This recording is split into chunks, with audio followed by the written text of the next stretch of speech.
The polls close in the city of Atlanta at 8 p.m. and the remainder of the county, they close at 7 p.m. We had 25 early voting locations open. We had 74,222 votes cast during early voting. Our busiest day was Friday. Early voting ran smoothly. This is higher than in the 2017 general election when we had 40,209 people vote early and 18 sites open.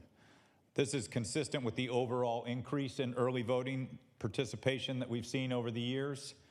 We also distributed a voter education mailer to all voter households that included all early voting information. We are confident that we are prepared to comply with all of the SB 202 requirements. The greatest challenge will be if we have any lines at any of the Atlanta precincts, because those close at 8 p.m.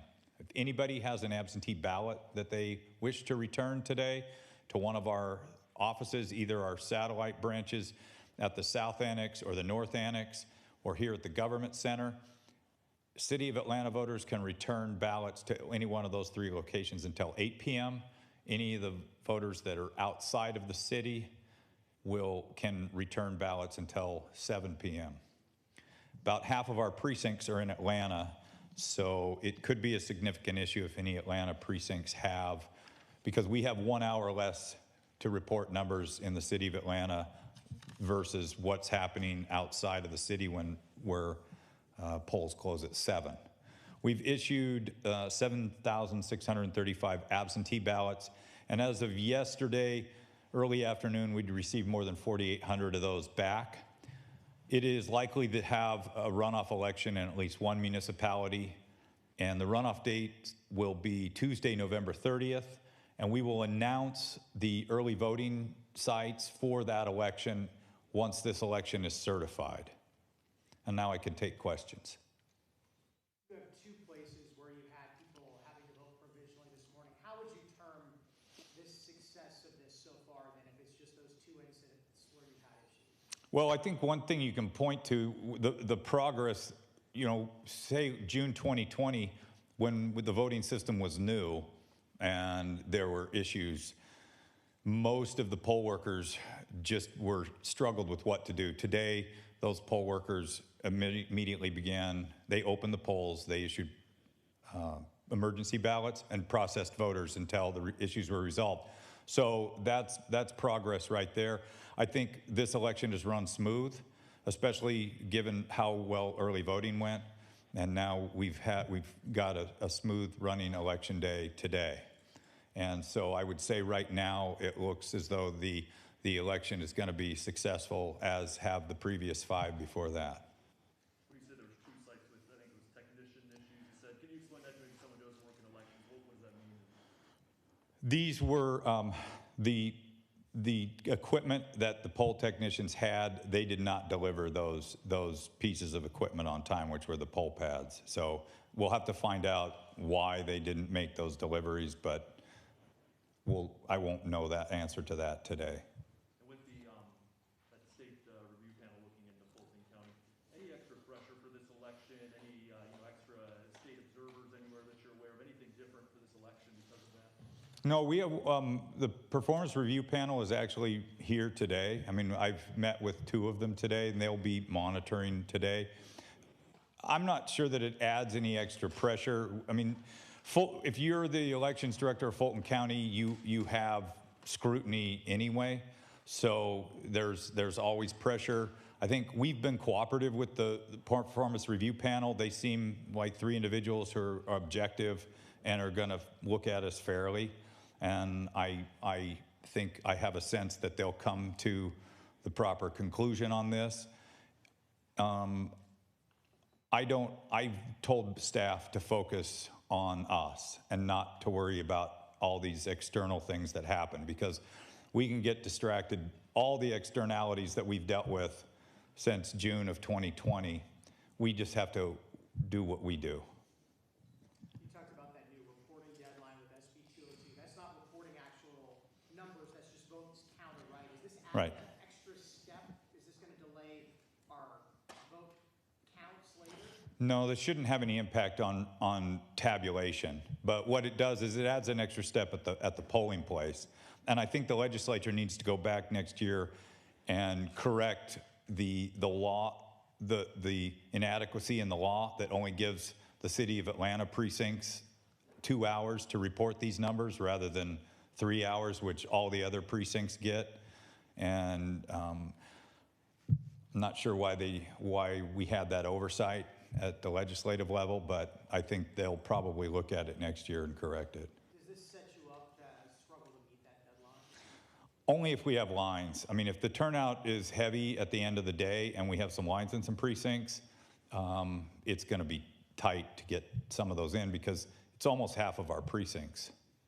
How long do those two sites experience issues? What is that time frame? Will there be any time extended tonight?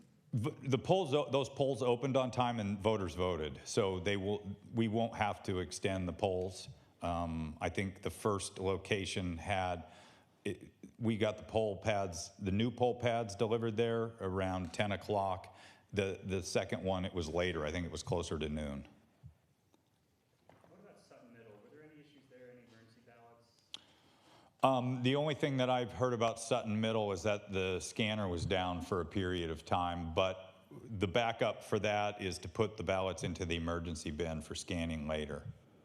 Any other places where that happened? Of scanner issues, I don't know of any right now, no. And do precincts usually have 2 scanners? It depends. It depends on the size, the registered voter count. Gotcha. Some do, some don't. And help me understand when they're done, when they've shut down the precincts, the vote total, how does it get transmitted to you as it gets transmitted?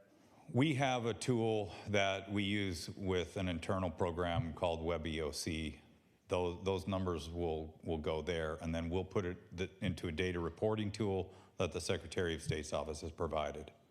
So it's an online portal. It's not Yes. like phoning it or anything. Correct. Okay, thank you. Report of Sarah Smith Elementary sign outside of the polling place that said that the polling place has been moved to a different location. Well, 7A votes at Sarah Smith, and then 7A1 was moved to another polling place. The sign out there says 7A voters vote here, 7A1 voters have to go to this other location. And the school moved the polling place within the school, and the entrance to that is around the back of the building rather than the front, which voters are used to going through. And have you been able to count any of the absentee ballots yet as you did last year? We've scanned all through yesterday. Everything that we had received had been scanned. So what we're going to be processing today is what we got in the mail late yesterday and today, and anything that's dropped off at one of our 3 offices. Does speak to it, can you remind me how many drop boxes are there today versus 2020? Do you guys got any feedback of any hardship with the lower number? The drop box is closed on Friday. What we have today is there's a provision in the law that allows voters to go to one of our offices and actually hand it in to our office. But the drop boxes, we only had 8 drop boxes open versus 38 last year. I think we still had a significant number of voters use those drop boxes in addition to the mail, but it does have an impact. I mean, when you have 38 drop boxes around the county, it makes it very convenient for voters. Over 90% of our voters were within 3 miles of a drop box last year. Now there can be tens of miles between a voter's home and a drop box. So it has had a significant impact on voters, and they aren't open 24/7. We used to have Fulton police surveilling them 24/7. Now we have they're inside an early voting site, and they are only accessible while the early voting site's open. So, and somebody's just monitoring that all day. I guess administratively we have to do what the law tells us to do. 2 quickies, Rick. The way it's going right now, if you had to ballpark when we would get results, and what is your biggest concern at the moment? Well, I think I think at 5 o'clock, voters that want to vote out a precinct, or if they're in the wrong precinct, voters before 5 o'clock, you can't vote out a precinct provisionally without, your ballot won't count. So you have to go to your correct precinct. After that, I guess it's going to be, this is the first time we've been using the data reporting tool, so I think everybody's a little anxious to use that and see how it's going to work tonight. But I think we've got a system in place that it's going to allow us to report those numbers relatively easy. So we'll see how that goes. I think that's probably causing me the most anxiety today. And timing for results, when you think ballpark we might get those? I mean, you know, I would like to think that we'll have most of it in by well, with Atlanta closing at 8, usually we like to have most of everything in by 11. It gives 3 hours because we've got 9 check-in locations around the county. So I would say if midnight would be a goal for us, at least for the Atlanta precincts, and maybe 11 for the precincts outside of Atlanta. Richard, I apologize I arrived late. Can you just give me a brief overview of how today's going, any challenges you all have been facing? Sure, I'll run through this again real quick. Today's the 2021 general municipal election. It's a county-wide election. We have more than 2,000 poll workers in the field. Voting began on time at all locations, and there have been no significant lines. We do have reports of a couple of issues at locations. One was at North Springs High School. The other one is at John Burdine Center in Atlanta. Both of these cases, this is related to a poll technician issue, and the managers followed proper procedures, allowed voters to use emergency ballots or provisional ballots while equipment issues were resolved.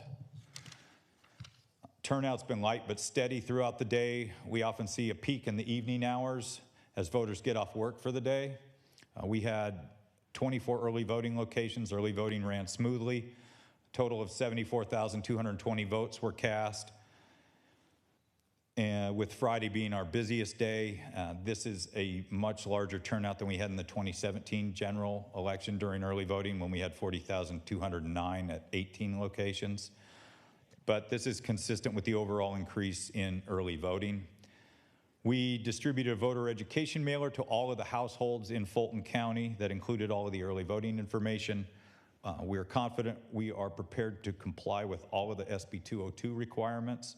The greatest challenge will be if we have any lines in Atlanta precincts when they close at 8 p.m. About half of our precincts are in Atlanta, so this could be a significant impact. Only Fulton and DeKalb counties have this issue. We issued 7,365 absentee by mail ballots. As of yesterday, more than 4,800 of those had been received. And we will likely have a runoff in at least one of the municipalities. The runoff date will be Tuesday, November 3rd, and we'll announce early voting locations after we certify the results of the election. What did I say? Oh, November 30th for the runoff. Okay, any more questions? All right, thank you.